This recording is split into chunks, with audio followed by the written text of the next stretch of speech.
Good day, everyone.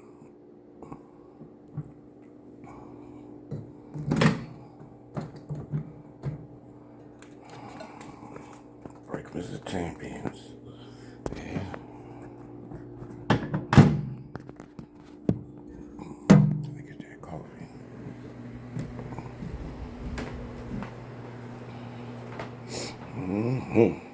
I had that breakfast. I know y'all all barbecued.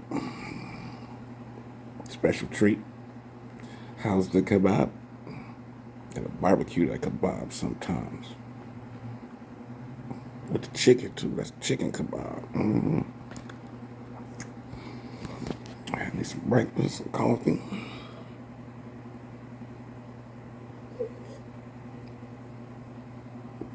Ooh. Ooh.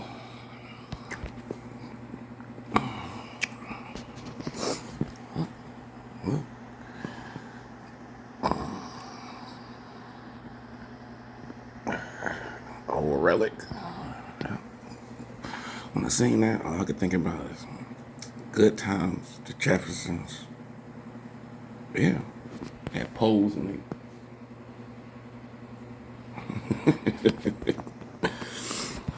Hope everybody having a good day. I hope so. Working on mines. Yeah.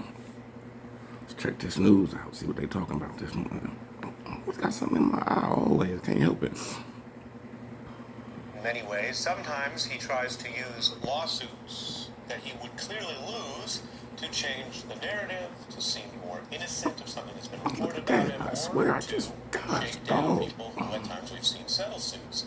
And so it's really important that we follow up on this story. A federal judge tossing Trump's Epstein Barbecue defamation case breakfast. against the Wall Street Journal. You may recall the Journal was the outlet that first reported on this drawing.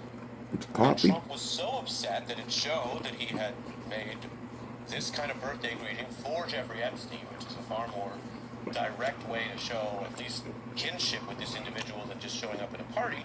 Later, the House Oversight Committee got the same drawing from the Epstein estate.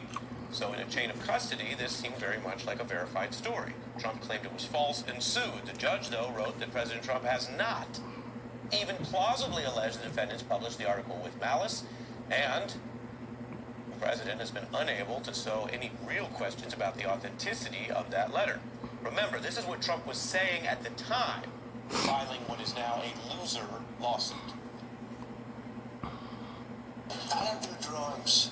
I'm not a drawing person.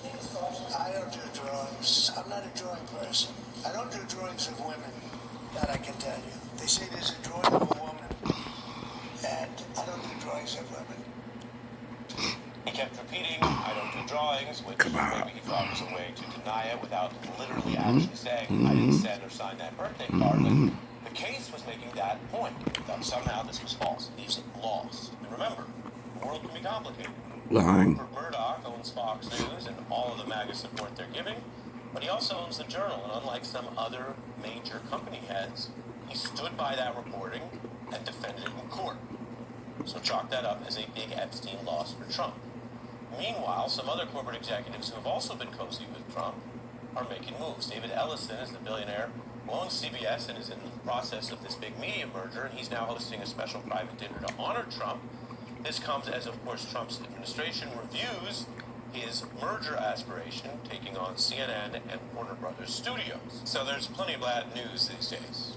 There's bad news in the economy. Americans pay more for gas and groceries. But right now we turn to some good economic news and legal news, because Democratic attorneys general have now bested a giant corporation in a case over monopoly practices that hurt consumers. If the topic rings a bell, there has been outrage over Ticketmaster and Live Nation gouging consumers on big concerts. This was a big deal around Taylor Swift, you might recall. And it's been a bipartisan concern because music fans come in all ideologies, something we talk about sometimes here on The Beat. Even MAGA favorite Kid Rock testified against this same company's monopoly tactics in Congress.